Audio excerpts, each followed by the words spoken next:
Well, hello everyone, welcome. We are thrilled to have Jamie Balliet here from State Theater. Jamie, thanks for being here with us, and we're so happy to be able to talk more about all that State Theater does. It's a key attraction for Lehigh Valley and especially Easton, Pennsylvania. So thank you, Jamie, for being here with us today. Thank you, Renee. Appreciate it. Absolutely. And I know the State Theater has been around for a while, and you are definitely a native to the State Theater, which we are sort of, yeah. I mean, the State Theater's been here since the 1920s, but I started in about 94. I think I just celebrated my 25th anniversary here. I was real little. Oh, very young. Probably your age at that time. I don't know. No, that's great. I love that. I love seeing, people start somewhere and build up. That's amazing. They're there, and we are lucky to have you. So that is awesome. It's an amazing place, and of course we have the incredible Shelley Brown, leading all of us, and just have been such a good unit. Even with turnover, people seem to, fit right in and work together, and we just love it. We love when the house is full, and we love the Freddie kids, and there's so much that have evolved in the last 25 years that it continues to make it fresh. Absolutely. Yeah. So you don't get tired of what you're doing. Yeah, absolutely. You guys have something for everyone too. Yeah. I remember, I would go when I was little with my grandparents and enjoy a show that we both would like. I've gone with my fiance, I've gone with my sister, so it's a really great place for all different ages, and you definitely keep it diverse, which is great. Yeah, definitely. And what I love about the State Theater is it's just such a unique venue. Hosting a meeting on the stage to having something in the beautiful, reception area that you have in the front. It's a really great and unique venue, and I know when people come here, visitors come here, and they see that, they're just in awe by the structure. It has its own essence.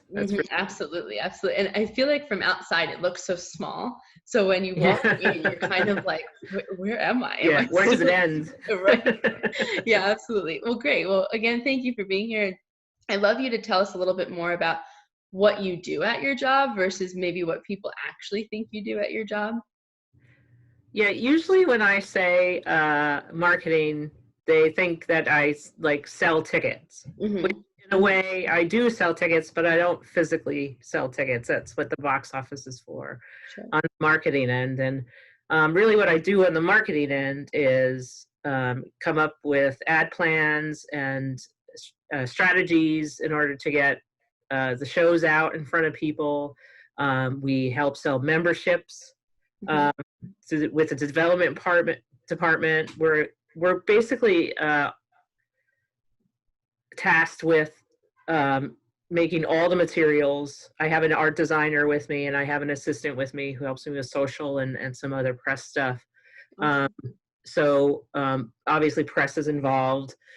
And then if you think about it, in my role, you add on that I produce the Freddie Awards along with Shelley Brown. So that's a whole other piece of the pie. And as I'm producing the TV show, we also have to sort of produce the program stuff leading up to it. So it's a pretty complex job in that way, but we've really figured out the pieces of the puzzle over the years. And so it seems pretty consistent throughout the year, the way we do things.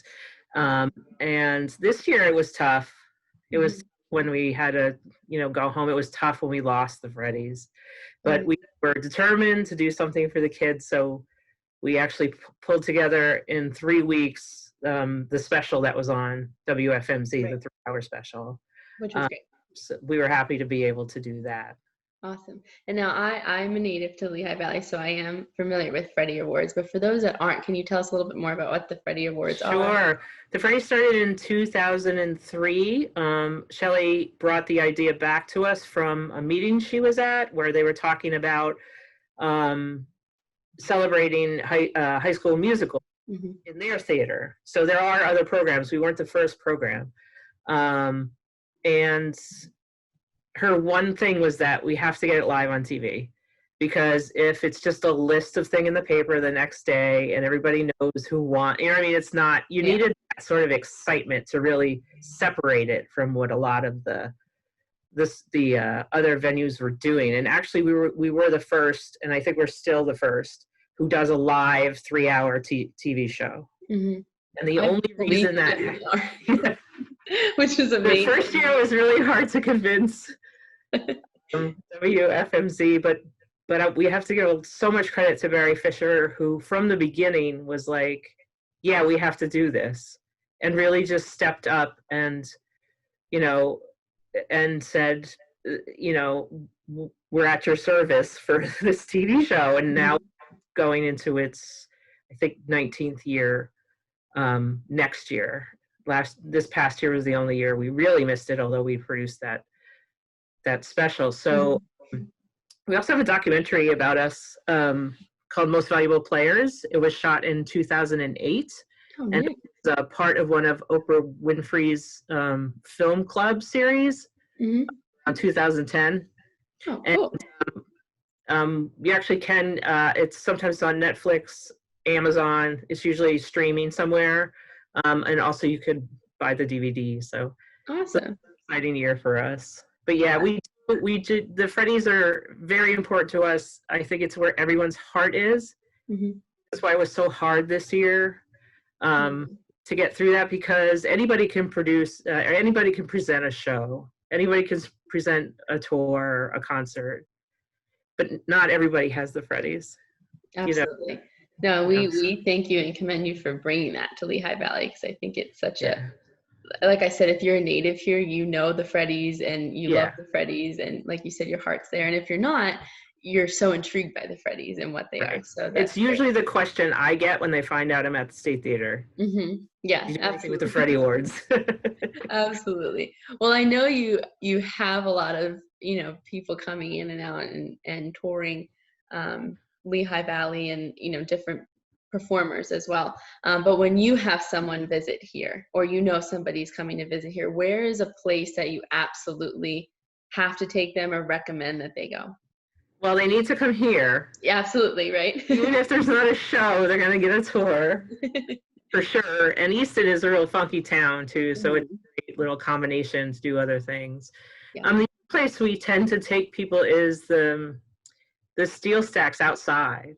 Nice. Because it's such a huge part of history, and you know, it's like, and it's kind of something that you look at in awe that these things are still standing, and they're there, and they have a really important history to the world, you know, for us. So I would think that's on top of my list too. Yeah, absolutely. I agree with you. If kids are here, we usually take them to the zoo. Yeah. Things like that. Yeah, no, absolutely. Yeah, the steel stacks are, like you said, such a big part of history. My grandfather worked in Bethlehem Steel, which we hear all the time. But it's such a neat place, like you said, to have them still be standing here. And when people come, they're just in awe by the structure, as they should be, because it's incredible. It's really, really neat. Awesome. I wasn't born in the Lehigh Valley. I was born in Palmerton in Carbon County. Which was it's a very small town, and at the time, like, the stuff that's here was not really there. Like the McDonald's was there, the Whitehall Mall was there. You know, that was kind of about it. So it was interesting for me to grow up, and as these things were evolving in the Lehigh Valley, that area got bigger and bigger and bigger, and we would come down more and then see the movies, to go to movies, you know, all this fun stuff, you know, when I was a kid, and go to Dorney Park, of course, every summer, the Downtown Fair, you know. So technically, I guess you can call me a native, but I really didn't grow up here. Oh, you're a native. Yeah, okay. No, that's great. New York for a while, and I decided to just come back, and I ended up in Allentown and Bethlehem, and we've been there for, you know, since. Awesome. So, we love hearing that too. It's very common that people that grew up in Lehigh Valley or grew up near Lehigh Valley leave and, you know, explore another city, explore another destination, and a lot of the majority then end up coming back. Yeah. Which just shows that it's a great place. It is. It's a great place to live. It's a great place to work. And we do have a lot of not only a lot of things to do, but a lot of unique things to do. Mm-hmm. So that's so nice to hear. I love hearing that. That's great. Now, obviously, you do have a lot of performers, and I might be throwing this question out, so feel That's free to okay. take a moment. But you have an incredible amount of diverse performers that have come to State Theater over the years. If you could have lunch with one of them, who would it Does that have be? to be a performer? Because I had somebody else in mind. Oh, that's okay. That's Actually, okay. if I had to pick a performer, she's unfortunately not with us anymore, but it would be B. Arthur, because Oh, she's here and she did her one woman show, and it was like, that's my favorite show ever. I mean, she's that's just so amazing. brilliant, that woman. That's amazing. The whole show was wonderful, and I'll never forget it. And so that's out of 25 years of shows. She's always the first person I think of. Oh, that's so nice. She's One got women such an shows are incredible so, sense of humor. yeah, they're so interesting. Like they're so different. Yeah. I know we were chatting before this, and I said that I saw Chaz Palminteri from the Bronx Tale. And when I first heard he did a one-man show originally of the Bronx Tale, I was like, how do you do that? Like how? So I was so intrigued. At first, I just loved him and I wanted to see him, but I was so intrigued by how he was going to put on a one-man show. And the State Theater was the perfect venue for it because it was just everybody was so into his one-man show, and it was so talented how you can perform an hour or so of a performance just by yourself and get the story across. So great.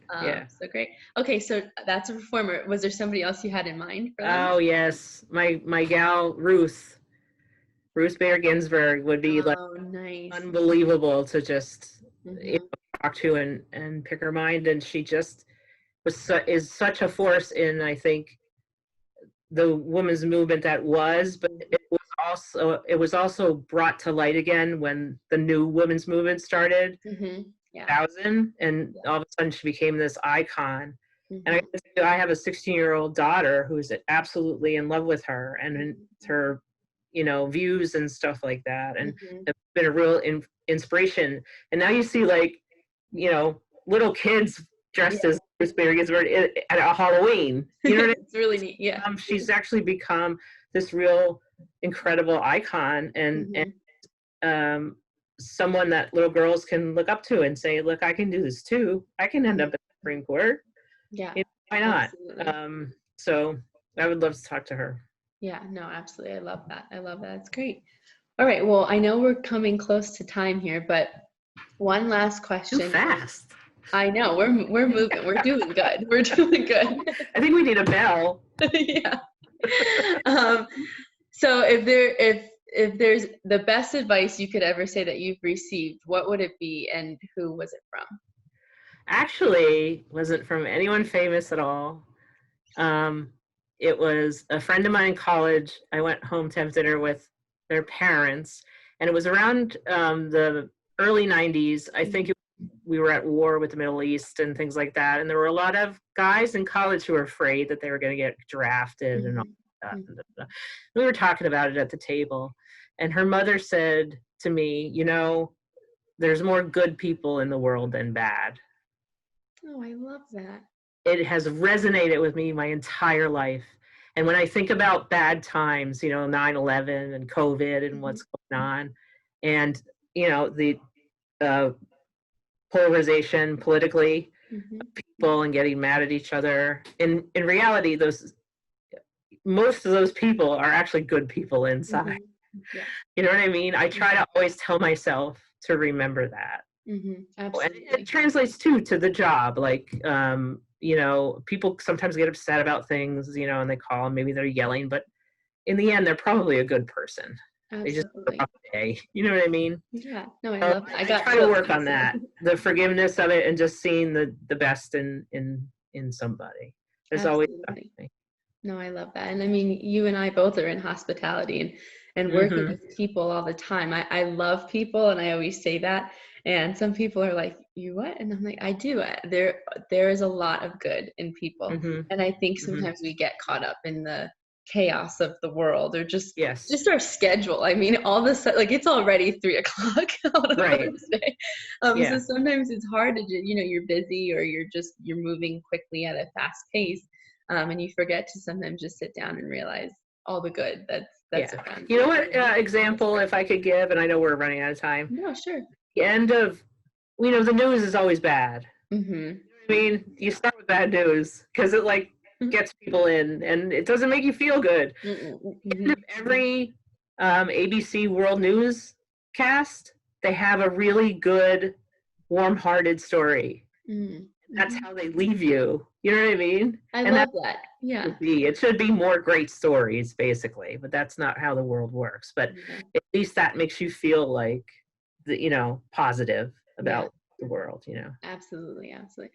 Well, we know that you and everybody at the State Theater truly bring positivity and good vibes and I hope so. good Yeah. performances to people, and Hmm. nobody leaves with a bad memory. They leave with a great memory of a nice performance. So thank Yeah. you, from me, from everybody at Discover Lehigh Valley, and just Lehigh Valley in general, for putting that on, because we appreciate it, and we know when we have You're people come welcome. here, they have a memorable experience. So thank you for all Good. you do at State Good. Theater, and thank you for taking the time. We're happy to have you. You bet. Anytime. I appreciate it. Absolutely. Well, thank you, Jamie. We will chat soon. Okay. See you soon. Bye bye. Bye.